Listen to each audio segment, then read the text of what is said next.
The Fed's cut rates and Canadian lenders are starting to push each other out of the way to get your business. Yes, all this and more with a good friend and mortgage broker, Mr. Dion Beg.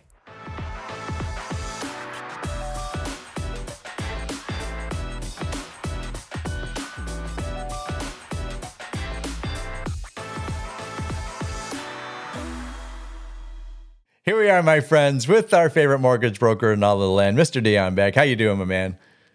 Hey Gary, I'm good, man. How you doing? Excellent, excellent, excellent. Listen, my friends, there's been lots going on in the Canadian real estate industry over the last week because because just before we went live, if some of you have been playing along last week, the Canadian government or the Bank of Canada and CMHC announced some pretty, I don't want to say drastic, but is it drastic? Changes changes to the way that they see financing. And of course, everyone's scrambling over the last week. We got some pretty animated comments on some of our videos from that, Dion. And there's lots that we're going to kind of unpack from that and kind of the ripple effect and some of the really cool things. And my friends, stay tuned to the end because Dion's going to share with us how lenders are starting to step over each other to get your business. So make sure you stay to the end on that. But my man, where do you want to start today? Yeah, well, let's start with, let's start with just an example before we go into the stuff that's in the media. I'd just like to talk about an example of a transaction that we're working on with a client right now, because I think it's nice every now and then to just take a look at a case study and see how that might relate to you and your circumstance. So just this week, I came across a couple who we've helped purchase a property in downtown Toronto. It's a freehold property. It's like row housing, but freehold, one of those older style properties. And as always happens with families, they grow. And so right now we've got a young child in the family, but another one on the way. And so obviously when that happens and space starts to get restricted, people say, okay, well, look, what can we do to make this move to a larger property now? So let me just give you the numbers on this property. And by the way, this is in downtown Toronto at Davenport and Dufferin. I'm just going to look at my notes here. And so that property currently it would sell for approximately 1.3 million. Okay, so that would be the sale price. And then after paying off the mortgage and taking care of some other stuff, these people would clear $400,000. So they have $400,000 for down payment on their next purchase. And in our conversation the other day, we looked at two options. One was a $1.5 million purchase would get them the house that they needed. Okay, just a small step up. So 1.5 million. The other would be 1.8 million. But this larger, more expensive property would have a secondary unit in the basement, which they would then rent out.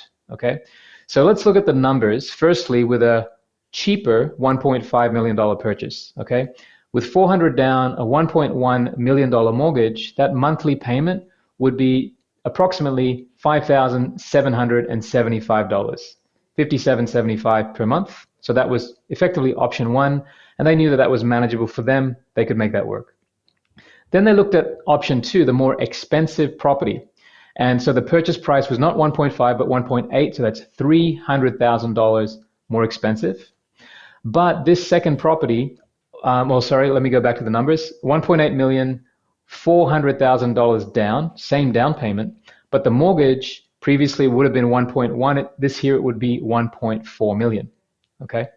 And so with this second purchase, the payment would be, of course, higher. The monthly payment wouldn't be $5,700, it'd be $7,400 and change. Okay, so quite a bit more. But once you factor in that basement rental income, and we factored in a very conservative $1,700 a month, knowing that it would be more than that, then that effective monthly payment, once you factor in the rent that they receive from the basement, that effective monthly payment brings them pretty much back to on par at around that $5,700 a month that they would have got on that single family without the basement rental.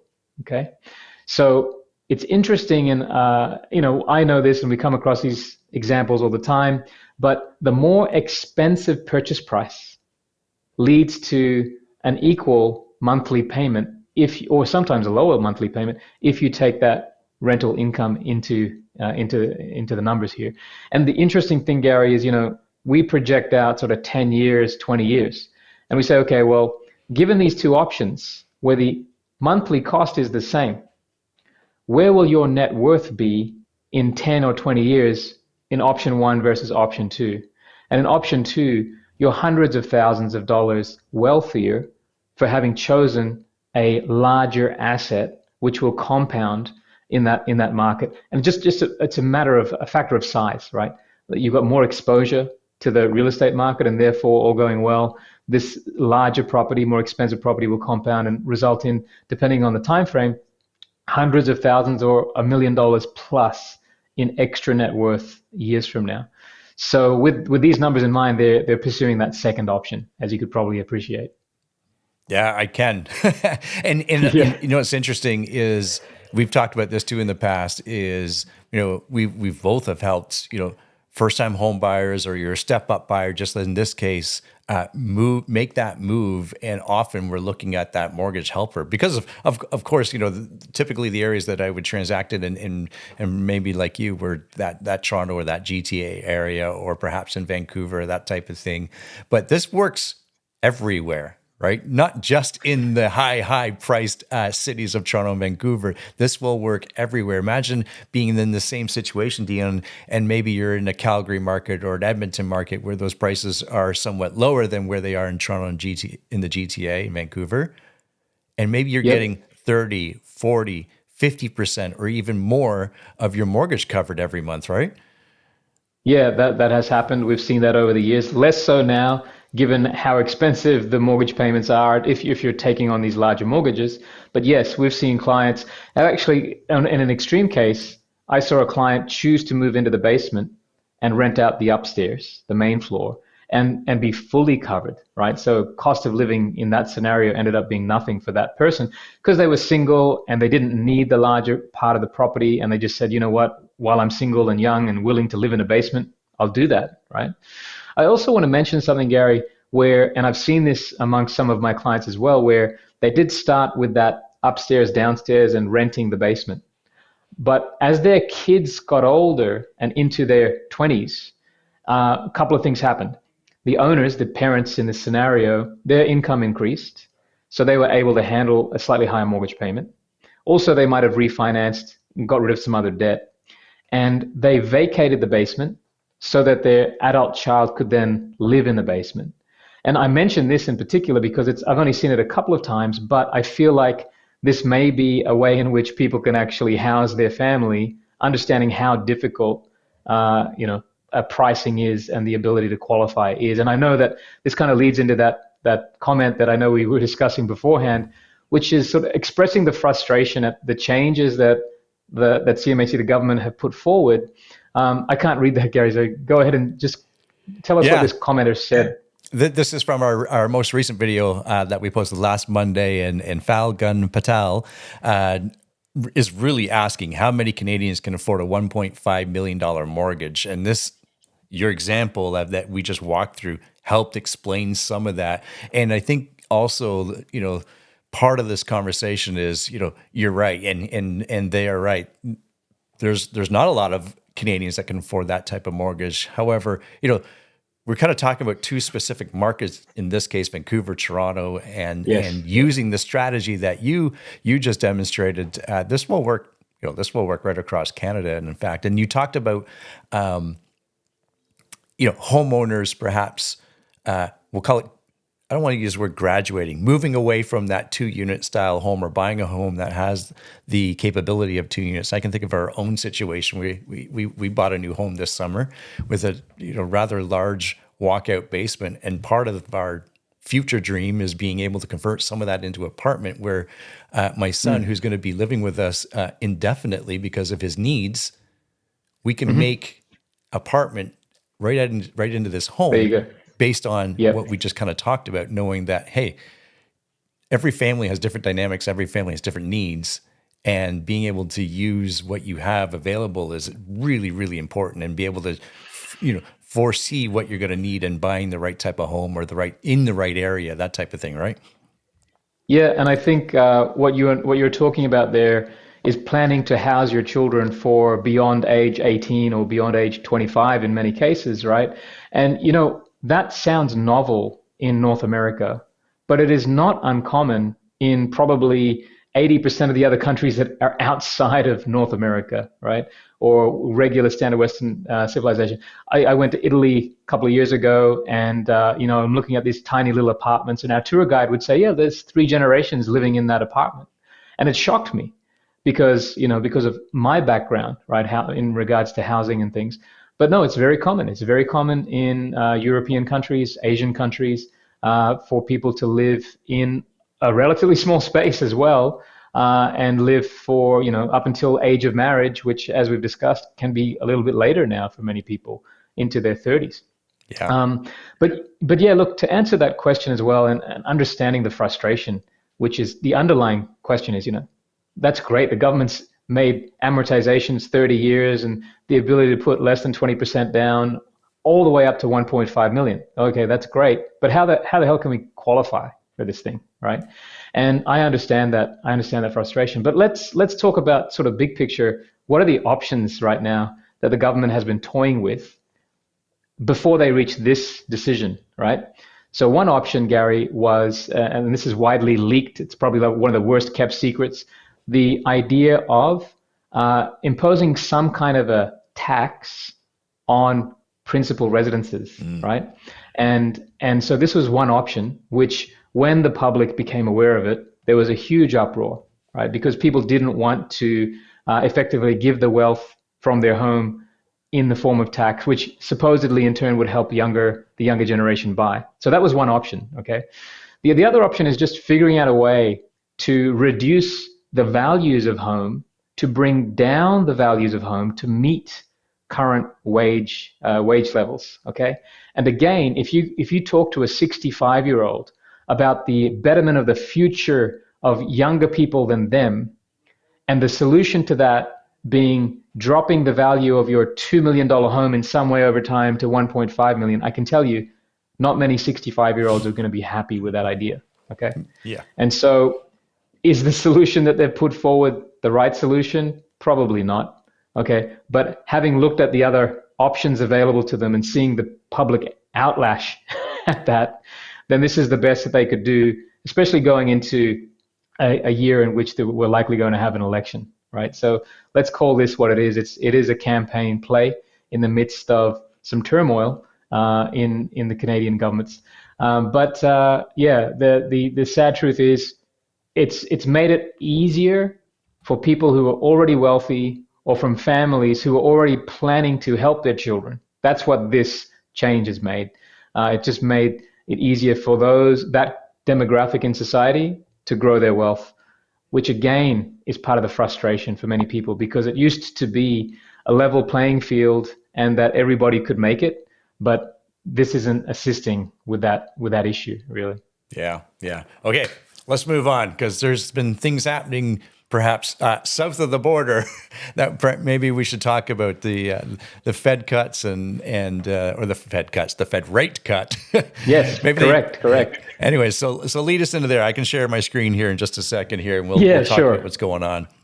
So guys, last week the US Federal Reserve cut rates by 0.5%. Okay, prior to that, us and the Bank of Canada had cut rates by 0.253 times. So they cut 75 basis points, but over three separate meetings. Okay, and they're what you would call your regular rate cut.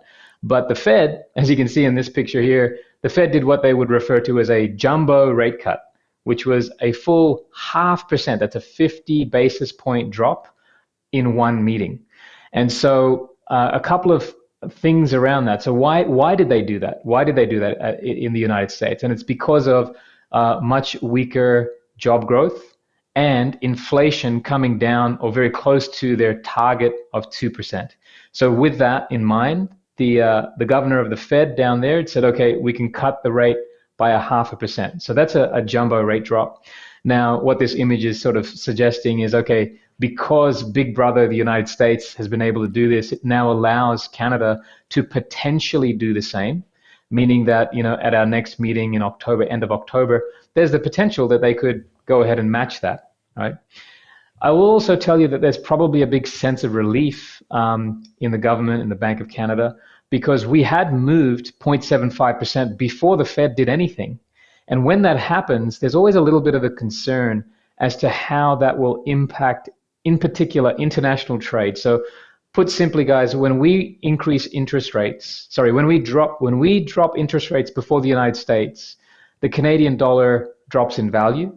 When that happens, it makes our exports more attractive, but it also makes our imports more expensive. And the fact is, I think if you look at import export data, we are likely importing more from the States than we are exporting to the States. And if this was to continue, then it would lead back to this little thing called inflation, which is the whole reason we were in this place in the first place. So this drop in the United States will give Canada that breathing room to say, oh, thank goodness we were kind of playing chicken here for a while. And now we've got a little bit of a break where we know that, okay, the Fed is now agreeing that they're also stepping down. So we can sort of step down along with them. So I would say to you all, watch what's happening in Canada. October 25th, I believe, is the next meeting. And the sense is it's going to be at least 0.25%, but it could be 0.5%. That, and I don't think it should ever come as a surprise to whether it's 25 basis points, 50 basis points. Just look at some of these leading indicators, right? And we've been told to expect rate drops over the next several months, and this kind of leads into where what we kind of promised off at the top of the call, where there's some Yeah, lenders kind of elbowing each other out of the way. But before we do that, let's kind of set this up with the yeah, that 5-year bond bond yield. yield. Yeah, yeah. Let me just get Yes, rid of correct. this here, and then walk us through what we're looking at on screen here. Let me Yep, just make this a little bit sure. bigger, Dion. Yeah, you can zoom But in there. really, what we're looking at, my friends, is the 5-year bond rate, and we're looking at it. Let me just change this to the 6 months so we can kind of see, what's been going on, and that downward trend is what's been going on. Currently, we're at 2.75. Why is that relevant to us? Right. So just for context, guys, just within the last year, we were at 4% on the 5-year bond yield. Okay. And when we hit 4%, the retail rate at which you could borrow 5-year mortgage money was in excess of 6%. Okay. So now that the bond yield has dropped to this point, what's happening at the retail mortgage level is interest rates are now well and truly well, down from 6.5% several months ago to somewhere in the 4% range, low fours, depending on the term you take and the product you take.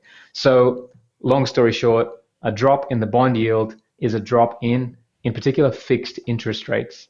And so we're seeing rates now in the last week or so that we haven't seen in probably close to 2 years, Gary. We're getting clients in at 3 years at 4.29, for example.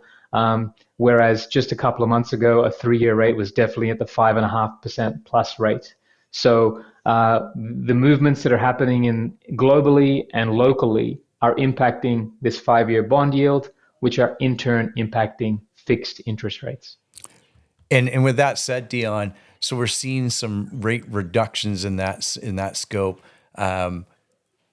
What are lenders doing to entice people to come? I know you've got some renewals that are coming in, or well, we all have renewals that are coming in. Should we Correct. be Yeah. signing those renewals? What should we be doing? Yeah, so I'll give you an example. I have a client who was with a major bank, spoke to him last week. The rate they offered him was 5.19. Decent rate, okay. But when I looked at what was available in the market, we had that 4.29 rate that was nearly, 1% lower than what he was offered. And so what right now it's the time to shop around. Like it's always the time to shop around. Like when you are renewing, never just sign. We've said this before. Never just sign that piece of paper that you get sent in the mail, because almost always you will get a better rate either from the same lender or from a different lender. But what I can say right now is the competition is so high that you'd be crazy to sign a renewal document right now without questioning the rate that they're offering you, because things are moving so fast that they might have offered you the best rate when they mailed that letter to Mm. you 10 days ago. But today, in the 10 days that have passed, so much has happened that better rates may be available, and oftentimes they're with different lenders. And other lenders are giving incentive to move in the form of things such as cashbacks, as well as some other cost coverages. So we've got clients not only getting better rates, but actually closing on their mortgage and actually getting money dropped into their bank account to the tune of 1,000 to 3,000, maybe even more, depending on the size of the mortgage. Excellent, excellent. And this is kind of what we've been gearing, I shouldn't say gearing up for, but I'm going to gearing up for over the last couple of years. We knew that this would come to play, and it's now we're seeing the early stages of, lenders pushing each other out of the way because they hadn't been writing as much business as they had been over the last several years, in the last 12 months per se, and Correct. Yeah. they're looking to garner and to attract that business, just like any other business owner, right? Every company's out there Correct. in business for a reason, and that's to earn and make a profit. Of course, we know banks are making lots of profit, but we won't go down that rabbit hole today. What Yeah. what Well, let me what? just touch on that real quick, Gary, in that the banks, okay, the big other headline that came out this last week is we actually hit 2% inflation in Canada, Yeah, right? that's Which right. which is the target rate, okay? And again, if you were to extract the cost of shelter, which has been driven by the interest rates, then people are saying actually close to around 1.5% in real inflation, right? And so the banks are smart enough to look beyond the media, the government headlines, and actually look to the raw data, which is, okay, we can see unemployment's down, retail spending's down. And so whereas a year ago, the banks couldn't see the future, in terms of it being better than it Mm, is now, in terms of an environment in which lower interest rates could exist. They can definitely see that now based on just the raw economic data. So I think this is again why banks are feeling more confident to be a bit more aggressive with interest rates, because as rates drop, their margins will improve if they're getting clients in at today's rates at 4, which are very attractive compared to last year, right? But the banks are betting that maybe next year their margins will improve. excellent, excellent stuff as always, Dion. Remind us how people can get a hold of you. Yeah, kangamortgage.ca or Instagram at the Dion Beg. There you have it, my friends. That's Dion. We've changed this up. Now you're this way. I'm over here. I'm Yeah. right here. There you go. That's the man. That's the man. Reach out to Dion, of course, with all your mortgage questions. I'm Gary McGowan. We'll see everybody in the next episode. Goodbye for now.